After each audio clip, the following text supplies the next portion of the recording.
Hello everyone, তোমরা সবাই কেমন আছো? আশা করছি ভালো আছো। আমিও খুব ভালো আছি। দেখো, আমি আজকে চিকেন রান্না করব। আলু দিয়ে পুঁই শাকের ডাঁটা দিয়ে চিকেন রান্না করব। দেখো, প্রথমেই আলুটা ভেজে নিচ্ছি। নুন হলুদ দিয়ে দিলাম, দিয়ে এখন ভাজা করব। একটু টাইম ধরে 5 মিনিট মতো ভাজবো। ভাজার পরে তুলে নেব। ক্যামেরায় অতটা বোঝা যাচ্ছে না, অনেকটাই ভাজা হয়ে গেছে। তুলে নেব এবারে, কিন্তু বোঝা যাচ্ছে না, আমার ক্যামেরাটা একটু খারাপ তো, ওই জন্য বোঝা যাচ্ছে না। তো দেখো, আলুটা ভাজা হয়ে গেছে, আমি এখন তুলে নেব। আলুটা তুলে নিয়ে পুঁই শাকের ডাঁটাটা ভাজা করব এখন। দেখো, পুঁই শাকের ডাঁটাটা দিয়ে দিলাম, কিচ্ছু দেব না, খালি একটু নুন দেব। নুন দিয়ে একটু 5 মিনিট ধরে ভেজে নেব। ভাজার পরে মাংসর সাথে দিয়ে দেব। না ভাজলে মানে কি বলো তো, ওতে একটু জল জল মতো থাকে, আটা আটা মতো, ওটা মানে চলে যাবে, জল জলটা আটা আটাটা চলে যাবে। একটু ভাজা ভাজা হলে মাংসর সাথে মানে ভালো লাগবে, কষা কষা মানে ভালো লাগবে। তাই জন্য একটু ভেজে নিলাম। তোমরা এমন করে একদিন রান্না করে খাবে, খুব সুন্দর লাগবে। এখন একটু চাপা দিয়ে দিলাম, 2-5 মিনিট একটু মানে সিদ্ধ মতো হয়ে যাবে, একটু ভাজা ভাজা মতো হয়ে যাবে, তারপরে তুলে নেব। দেখো, একটু ভাজা ভাজা হয়ে গেছে। দেখো, এবারে তুলে নেব। তোলার পরে তারপরে মাংসর জন্য মশলাটা কষাবো। দেখো, যে বাসনটায় আলু রেখেছি ওই বাসনটার মধ্যেই হিসাবে ডাঁটাটা ভাজা করে তুলে নিলাম। তো এবারে কড়ার মধ্যে পেঁয়াজ দিয়ে দেবো। পেঁয়াজ দিয়ে আদা বাটা রসুন বাটা এগুলো দিয়ে দেবো। দেখো, এদিকে আমি রান্না করছি, এদিকে আমার মেয়ে কাঁদছে। এত কাঁদে, এত জ্বালায়, কি বলবো, এত দুষ্টুমি করে, মানে ধারণার বাইরে। মেয়েকে সামলাতে সামলাতে আমার সারাদিন কেটে যায়, ভীষণ দুষ্টু। দেখো, পেঁয়াজ লঙ্কাটা এখন একটু ভাজা ভাজা হয়ে গেলে তারপরে আদা রসুনের পেস্টটা দেবো, একটু হবে তারপরে। দেখো, এটা জিরে দিলাম।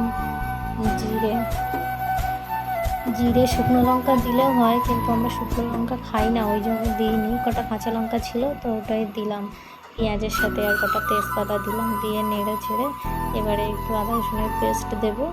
দিয়ে তারপরে মশলাটা কষাবো একটু টাইম ধরে, কষিয়ে তারপরে চিকেনটা দেবো।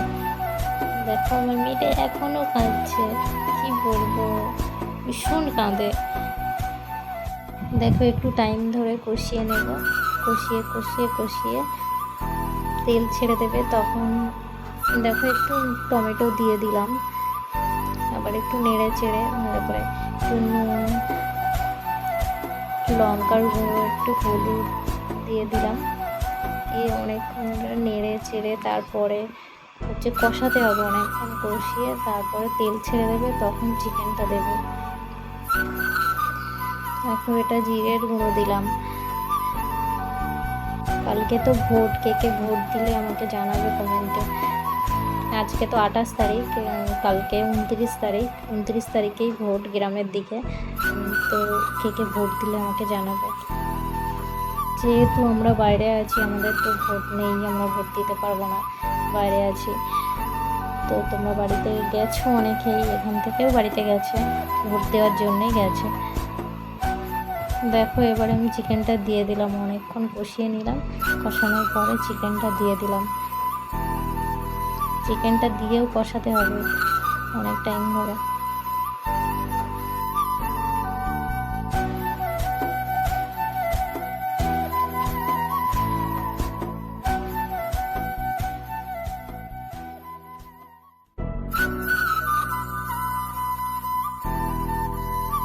দেখছো, অনেকক্ষণ কষানোর পরে ফাইনালি এখন আমি এবারে পুঁই শাকের ডাঁটাগুলো আর আলুগুলো দিয়ে দেব। দিয়ে একটু কষিয়ে নেব। কষিয়ে 5-10 মিনিট পরে জল দেব। দেখো, এবারে আলুগুলোও দিয়ে দেবো। মানে একসঙ্গে দিলে না, মানে অনেকটা বেশি মতো হয়ে যাচ্ছে, মানে পড়ে যাচ্ছে, তাই জন্য একটা একটা করে দিলাম। কেমন হচ্ছে রান্নাটা কমেন্টে জানাবে। দেখো, আমার মেয়েটা কাঁদছে, আমার মানে পায়ের ধারে চলে এসছে, মানে আমার কোলে উঠবে। দেখছো, দুটো দাঁত উঠেছে, মানে এত বদমাইশি করে, এটা কামড়ে দেবে ওটা কামড়ে দেবে, দুটো দাঁত নিয়ে এরকম করছে। সবগুলো উঠলে কি করবে কে জানে। দেখো, অনেকটাই কষানো হয়ে গেছে, জল দিয়ে দিলাম আমি। 2 পিস তুলেছি, 2-3 পিস মতো তুলেছি মাংস। আমার বর খাবে বললো, ওই জন্যই তুলেছি। বরকে এখন আমি দেবো যে মাংস তুলেছি, তো খেয়ে বলবে কেমন হয়েছে।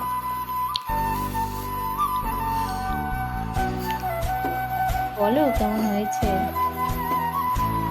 আমার মেয়েটাও খাবে বলে চলে আসছে, দেখছো। ভালোই হয়েছে, আমার বর বললো ভালো হয়েছে, সুন্দর হয়েছে। আমি একটু খেয়ে দেখি কেমন হয়েছে। ভাল লাগছিল, খেয়েছি আমি, ভালো হয়েছে। দেখছো আমার বর সব খেয়ে শেষ করে দিয়েছে, আমি একটুখানি নিয়েছি, সব খেয়ে নিয়েছি। লাস্টে বাটিটাই চেটে পুচে খাচ্ছে। আর মেয়েটাকেও দিচ্ছে একটু। জল দিয়ে দিয়েছি, 15 মিনিট ফুটলে তুলে নেব, লাবিয়ে নেব। এটা এলাচের গুঁড়ো, মানে এলাচ লবঙ্গর গুঁড়ো প্যাকেট, একটু দিয়ে দিলাম। আজকে এইটুকুই, দেখা হবে অন্য কোনো ভিডিওর সাথে। Tata, bye bye.